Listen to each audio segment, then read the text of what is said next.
Welcome everyone to another episode of Parvez's Trade. My name is Parvez Khan, and on this episode we'll be talking about UK. So the last episode we did a small video on Australia's economy, and compared to my previous episodes, that the video was very small, and that's because I hate to say it, there's not much interesting that was there to say about Australia. And it's basically going through the same trajectory as most of the Western countries, which is shrinking middle class, purchasing power, declining living standards of most people, and have a lot of economic downsides as a result of siding with USA. And yeah, that's basically what Australia is going through right now. And I thought in this video we'll talk about one of the OGs of these Western countries, where it all started, which is UK. And so, if you think about the Roman Empire, for example, it all started in this city called Rome, and London was actually one of the far outwing posts of the Roman Empire. So, the city London was created by the Romans as a trading post. And so in that sense, London is basically a hangover of the Roman Empire that lasted.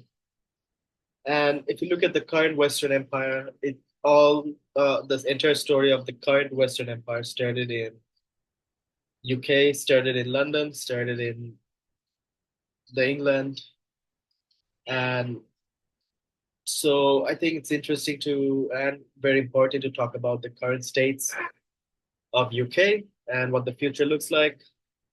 And yeah, let's just get right to it. So I mean, I'm sure most of you are well versed about the history of UK. They had a big empire, and then they fought two great wars to keep their empire.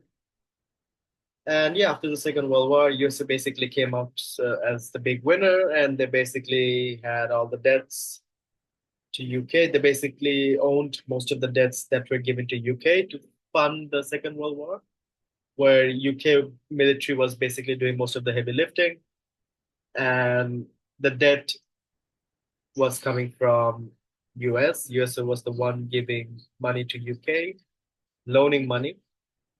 There's a hint. And I think what's interesting about that is if you contrast that with what's going on right now.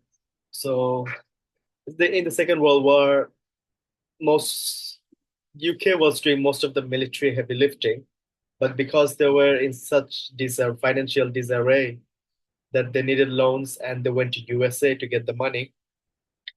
And so after the war was won, USA basically held that over UK. USA basically told UK, hey, we you we are give we you owe us a lot of money. We hold a lot of bonds, and we have a lot of sway over your future decisions. That's basically what US's stand was to UK after the Second World War.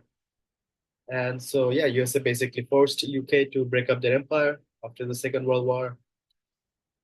And there was very little the UK could say or do against that because they owed so much money to USA and they were in no financial position to pay it back immediately.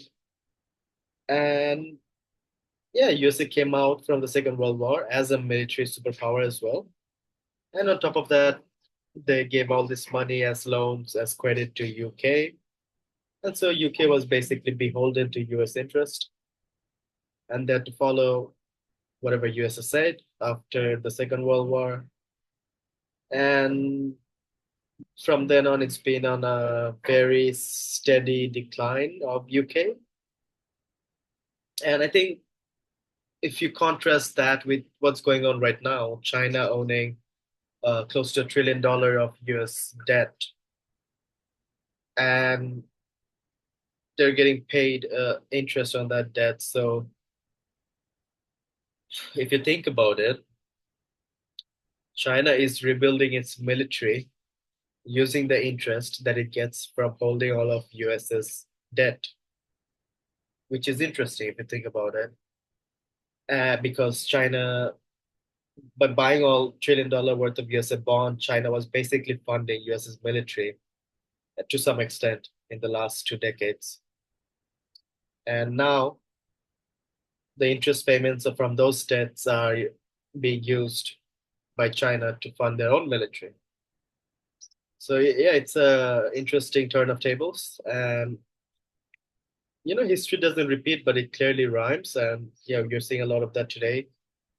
So people have told me that, well, if USA and China goes to war, USA will just stop paying all the debt to China, and I think that's not going to work. I mean, they did that with Russia, right? They basically, by sanctioning Russia, they basically there's still Russian money in Western bank accounts, and the Russia was holding Western countries' bonds in those Western bank accounts, and those bank accounts are still getting paid interest on those loans that Russia gave out to Western countries.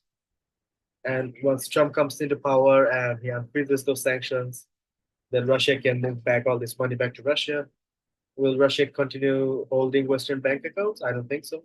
I mean, China has been selling a lot of US bonds recently as well because they realized that they're not a reliable partner to give money to because they'll basically quote unquote freeze your account and not give you access to the money that you have legal right to over some political decision. And so I guess the reason I'm talking about this is now going back to UK. So after the Second World War, once UK was basically withdrawing from all its colonial holdings around the world, one thing that they did, and this was a very smart decision, was they created all these tax havens and all these shell corporations around the world, the Cayman Islands, and many other places like that. And basically, they helped the upper elites of their colonial holdings to basically transfer all the wealth to this shell corporation. So basically, what happened? This seems very complicated, but so the gist of the matter is UK did not rule over all its colonial empire using its own military and on its own. Okay, what they did, for example, they'll go to a country like India, they'll side with one of the local rich elites, and then the rich elites will fund the British military, and the British military will recruit some of the locals, and then they'll fight their opponent, who could be a state level or a nation level king or monarchy or a provincial monarchy. So basically, UK had all these colonial holdings around the world, and they used all these puppet upper level rich elites in these colonial holdings to control these colonial holdings. And I mean, those rich elites from those countries made money, obviously, with the help of the British Empire. They, they filled their own bags. But when Britain said that, hey, we're leaving your colonial country now. US is forcing us, so you'll not have our military backing anymore. And so the money you have looted from your local people, we can't protect those assets anymore. So if you want those assets protected, move those assets to some faraway shell corporation where they cannot be accessed by your leaders of your newly independent countries. And Britain said that we have bankers, they'll help you for a commission to move this money. And the only stipulation, I guess, was you'll have to store those money in pounds. So this helped to keep the pound strong even after the empire fell. People thought the pound would crash, but what ended up happening was the pound remains strong even after the colonial empire collapsed because of all these upper rich elites from all these colonial countries transferring their wealth and converting their wealth into pound and then moving them to these offshore corporations in order to protect them from uh, any attack by any new leader of these independent countries who might say, hey, that's our money that you stole by colluding with the British Empire. And so that's where the idea of the offshore companies came from. And the British basically helped to loot the money out of the country, launder the money. And that's helped to keep the pound strong because the demand for pound stayed strong because all these big level transactions were done in pound. And so that's why the pound remained a strong currency even after the end of the Second World War and the end of the colonial empire. But the side effects of that was immense for the local citizens of UK because so during the empire, the pound was strong. They had all these colonial empires where they could go and buy products cheaply and then bring them to the market in UK and sell them to their own citizens at a nice affordable price. The UK citizens, the British citizens lived a good life. But once the empire ended, all these nearly independent countries wanted to trade with UK, but on a equal footing. And so the British local people lost access to all these cheap goods. Okay, again, you can see a similarity with what's going on in USA right now. So the pound remains strong because of all this offshore financial gimmick and all this big money being looted from these colonial holdings using pound. That's why the pound remains strong. But because Britain lost sovereignty over their colonial holdings, those newly independent countries no longer wanted to sell cheap products to UK. And on top of that, Britain had this big, beautiful manufacturing base in UK. And they were making products and they were basically forcing their colonial holdings to buy those products, even if those products were expensive.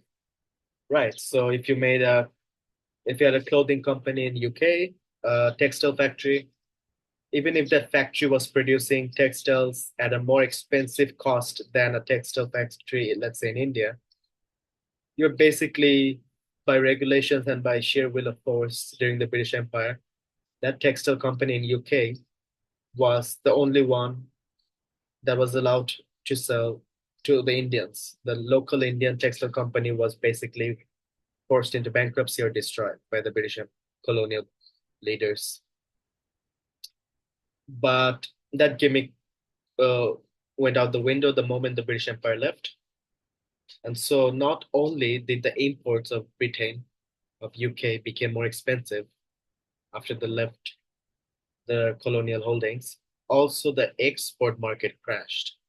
So now they don't have all these colonial holdings to export all their expensive, in a lot of cases, undesirable goods to dump all their undesirable goods to. So then all this manufacturing base in UK basically went bankrupt. They didn't have a market to sell their products to. And that led to a serious loss of jobs in UK. Obviously, the 1970s and 80s were a big result of that. And what happened after that was basically what's been the story right now, which is they basically did quantitative easing and inflation went up in the 1980s. Then they did a bit of quantitative tightening to bring the inflation down. All the while that USA corporate leaders were coming in and buying up UK companies cheaply. So by this time, by the 1990s, these UK companies, whatever was left, they didn't have an export market to sell to because they were never that competitive to begin with. So the moment the British Empire fell, they can't sell their exports to their colonial holdings. They can't import cheap raw materials into their country because they don't have the colonial holdings to import from forcefully at a cheap price. And so most of the UK companies either went bankrupt or became very uncompetitive. And then the USA corporate leaders came in and bought up most of UK's businesses. That's what happened in the 1990s. And by that time, I mean, USA was a leader in the financial markets and dollar was king. So they were able to just come in and buy up all these UK leftover businesses at a cheap price. And there's a nice book that's written by, I forgot the name of the author, but it's basically a book that explains how corporate America bought up UK after the Second World War. So corporate America came into UK, bought up all these chip companies, and that's what happened in the 90s. And ever since then, it has been a serious, steady decline for UK economy and the society as a whole. And I mean, mass immigration didn't help either, right? And there was not much UK could do about that either because they had all these so-called foreign-born British citizens. So people who worked for the British Empire in the British holdings outside UK, but they were holding British passports, but they never lived in UK. They were born in the colonial holdings. They worked for the British Empire their entire life, but once the empire collapsed, all of them they didn't have a life there anymore because the newly independent countries were hostile to this colonial staff. And so all these British passport holding, foreign born British citizens basically came back to UK. And that what led to a massive immigration of different ethnicities into UK. And I think you're seeing something similar like that right now in USA. You especially after the war on terror in the last 2 decades, there were a lot of Arab and Middle Eastern people that worked with the USA Army. And they worked with the USA Army because they were promised American citizenship in the end. And that's how you're left with close to a million Arabic speaking people living in Michigan right now. That's basically a leftover of America's war on terror in the Middle East in the last 2 decades. And yeah, the Britain basically went through a similar thing. And that's what led to all of this massive immigration in UK. And now fast forward to what UK looks right now. You have, I think, close to 10 million people that's living on unemployment benefits. Most of the workforce that's working is very unproductive. And then there's a significant amount of people that's basically just on unemployment benefits, long-term unemployment benefits, deciding not to go back to workforce because it's just easier to get free money and not work, right? And yeah, so the I mean, there was this interesting analysis that was done, which was that if you take the city of London out of the equation, the rest of UK has the GDP and economic balance sheet of a third world country.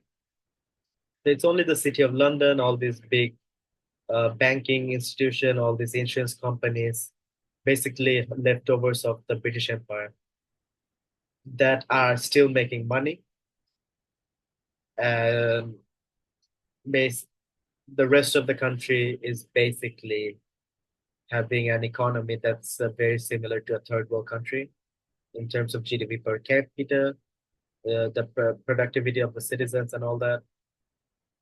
And so I think that's a fundamental thing that people need to understand that UK has a daunting task, to put it simply, to get out of this mess.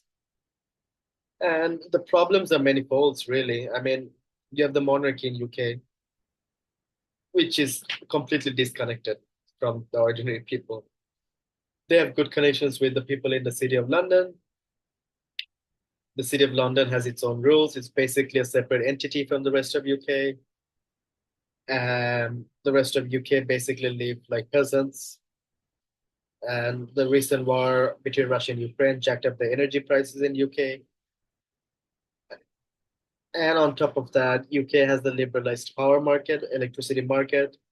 So you have all these greedy power traders in UK trying to jack up prices and make money. And the government's broke, the UK government's broke. They don't have money to help the poor. They don't have money to stimulate the corporate businesses by giving money to them. They cannot cut the taxes because they need the revenue to just to pay interest on their debt, which has been growing. I mean, just to give you some context, UK spent close to $1 trillion during COVID in the name of financial assistance to businesses, to individuals. And that's just crazy amount of money they gave out. And so, yeah, the government's broke. I mean, there was this recent chart which was basically showing that uh, since COVID, since 2020, most Western countries, especially UK, on a net level, if you have the UK government, if you take out if you subtract their assets of the UK government minus their liabilities, they have negative equity. What does this tell you? The UK government will never be, anytime soon at least, in any position to decrease their revenue by cutting taxes, giving more stimulus, and giving more money to pensioners and all that. So, and I think that's very important because as a government, okay, you can have liabilities on your balance sheet, but if your assets minus liabilities results in a net equity, then you're basically broke, to put it simply.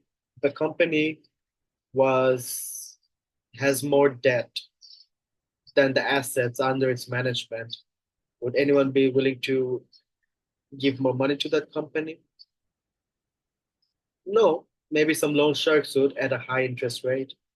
And that's basically the state UK is in right now.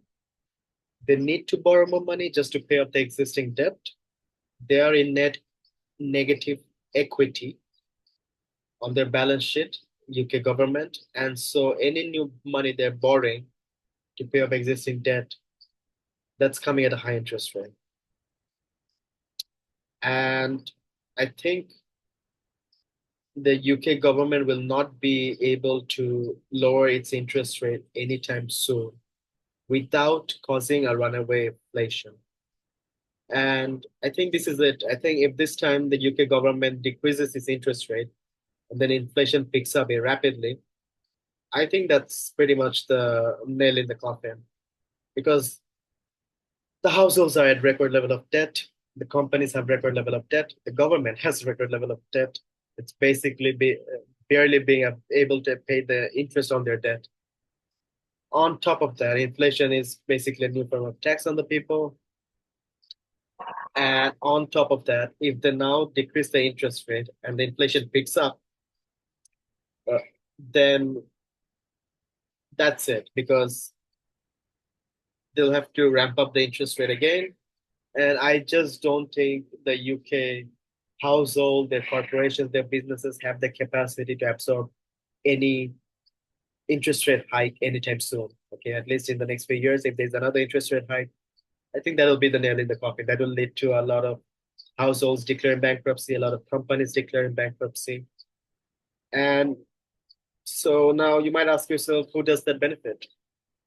Well, just like in the 1990s, when big American corporations came in and bought up all this bankrupt UK businesses for pennies on the dollar, you'll see big money flowing in.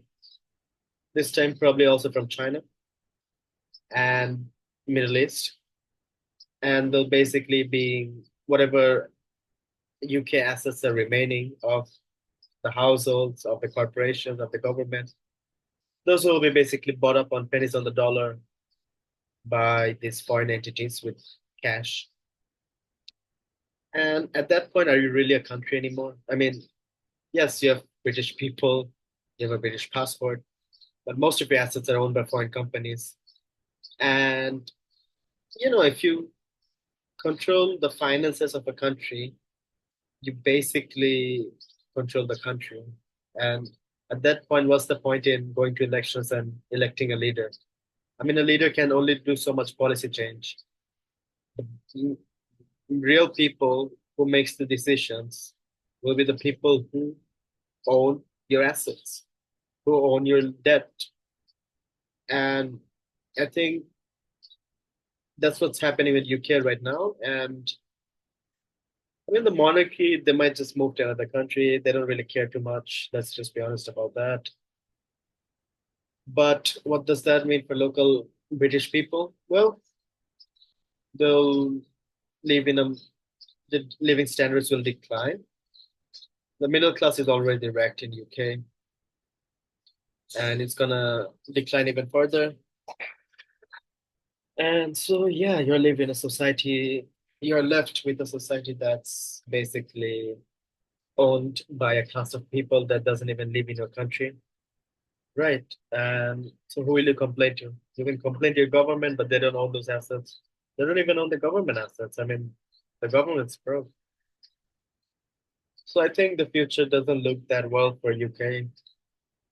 And you know, I think Vladimir Putin said it best that Western European countries and UK are basically vassal states of USA. And I think when he says that, what he's implying is that because USA owns most of the debt and most of the corporations and most of the government assets of UK and the Western European countries, they are beholden to the interest of USA, corporate USA and political US leaders. Just like UK was beholden to US interests after the Second World War and they had to relinquish their colonial power because they were beholden to US interests after the Second World War, right? And that extends to some extent to USA, right? Because USA, I mean, what USA is doing is obviously kind of even, I would say, worse because they're basically monetizing their debt. And at that point, you are basically hyperinflating. You're reaching the boundaries of hyperinflation. Okay, you're touching the boundaries of hyperinflation when you monetize your debt. And so, yeah, most of American debt is not owned by foreigner. It's actually owned by America's banks, central bank, and institutions in America. But America has to monetize that debt because there's no way the American government will be able to run a profitable enterprise to pay back that debt anytime soon or ever. Okay. I just to have a different like balanced budget is going to be a big ask for this new Trump government. I don't think it'll work. They might try for the first year, but it'll have all these byproduct effects that they'll just have to go back to spending money. There will be new wars that will come up and they'll have to spend money on the military. And they might not want to intervene. They might want to have an isolationist policy, but that'll have side effects for American corporations invested in projects abroad. So where American money is. And I think it's such a entangled, complex process of American interests abroad that are being protected by American military.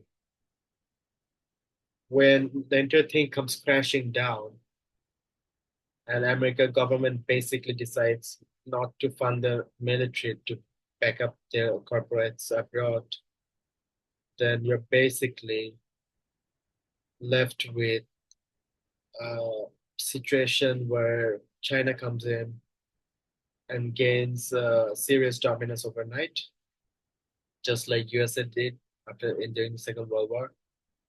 And so when people think about what the next world war will look like, you just have to follow the money trail. I always tell people, if you want to predict the future, always follow the money trail. And China and US are unlikely to fight each other anytime soon, just because their business interests are so entangled. There's going to be proxy wars, that's for sure.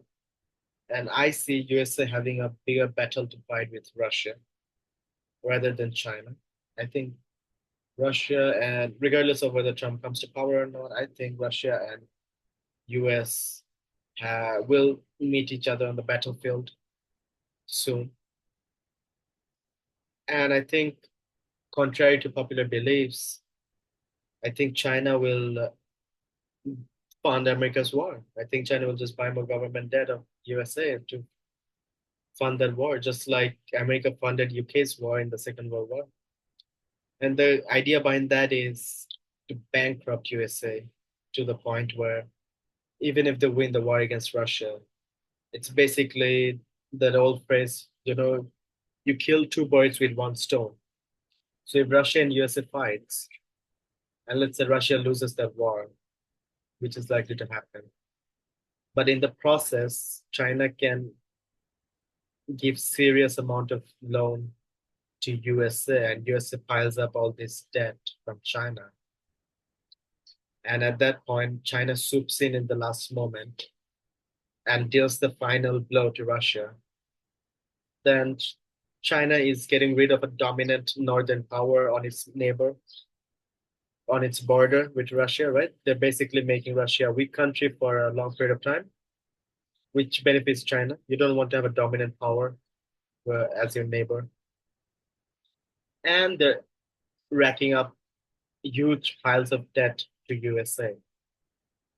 And so USA might come out of this war as a winner, but now they will be beholden to China's interest because China owns so much of their debt. And by that point, USA will be so weakened militarily, they will not want to fight another war. So they cannot just sanction Chinese money, sanction those debt, or monetize those debt. China will not allow it. And that's how the American empire falls. The Russian country is weakened to an extent where it can never challenge China in the next century or two. And this also brings India into the mix because when people think about India, China, and Russia, they think of, China doesn't like India, India likes Russia, then Russia likes India, and Russia also gets along with China. And I think China is smart enough to see what's going on here. And I think China will try to basically weaken Russia by making sure USA fights Russia so that they don't have to. And in that process, weaken USA. And once that's done, India is basically left as the last man standing without a strong USA to support it or a strong Russia to support it. And then China can basically get as much concession out of India as they want without fighting India. So it's basically killing three birds with one stone. And I think that's what China wants. So I know in my previous episodes I talked about US and China going to war in Eastern Asia, but I think those will be mostly proxy wars. I think China and Taiwan, I don't think USA will interfere, at least not under Trump. I don't think under Trump, USA will interfere in China's war with Taiwan. But then you have Japan and South Korea. And that I think China will use North Korea to deal with. I think China will make sure North Korea deals with South Korea. And I think China will make sure that the nationalistic right wing parties elements in Japan that hates US occupation, China will make sure they like China. And that way they'll be able to get their influence over Japan without fighting Japan. So I'm not saying there won't be any conflicts in Eastern Asia. North and South Korea will clearly be on the table. Japan maybe not, but Japan definitely will have internal civil war because there will be elements. There is a growing element that wants US's military to get out of Japan, and then I think in China Taiwan war, I think China will just walk over Taiwan because I don't think America under Trump will interfere. I'm pretty confident about that. And then you have the other element, which is Philippines, which is ally of America, but even Philippines, I don't think China will bother too much with because Philippines was never on China's radar. I mean, they have some, territorial disputes in the South China Sea. But I think by that point, Philippines will just realize that you have an isolationist USA that's not there for you. You should basically just, comply with what China says and give over those territorial claims to China in the South China Sea. That's how I'm looking at it right now. That's how I think it'll pan out. And I know like this video was supposed to be about UK, but we went into China and the other countries. And yeah, I'm just trying to connect how what happened with UK after the Second World War with what's happening with USA right now. And I'm comparing a country like what Germany was under Hitler in the Second World War and how they attacked UK. And I'm comparing that to, I mean, an aggressive Russia under Putin. I'm not necessarily saying he's Hitler, but he clearly is mobilizing the country for war. And I think America will have to face Russian soldiers on the battlefield. I know they didn't do it in the Second World War, but I think it'll happen now. The Cold War ended with the defeat of the Soviet Union. I think that's where basically Putin realized that, the war, we lost the battle, but we haven't lost the war. And I think Putin will be smelling blood on the battlefield right now. So I think there's a war left to happen between America and Russia. And yeah, I think that's where we're headed. I don't think Trump can make much difference to Russia's opinion on USA. And I don't think that's any bad assessment of Trump because I think Vladimir Putin himself knows that the intelligence wing of USA and the military wing of USA are made of made up of bureaucrats that have been always against Russia. It doesn't matter whether Trump comes to power or someone else comes to power. They will always make sure that a battle is on against Russia. So I think Putin sees this as a fight he has to take on and a fight he can't escape from. So that's where I'm seeing the world going. And in that situation, I mean, at this point, UK really does not have much of an influence around the world. Let's just be honest. They have some influence over some Commonwealth countries and all that, but even China is showing those countries. But yeah, the monarchy is broke. The recent Prime Minister Rishi Sunak was more rich than the monarchy. I mean, so yeah, I think it's a fair assessment to say that UK has been a vassal state of USA for a long time, and that's not going to change anytime soon. And I know a lot of British foreign expats moving out of UK, going to countries like Dubai, Marbella, and then US. And I don't blame them. The tax regime in UK government is out for your money, and I don't blame them either. The government is broke in UK. The balance sheet is in a net negative equity. They need more money to just pay off the existing debt. And if they have to hunt down rich British people in UK and abroad, they'll do it.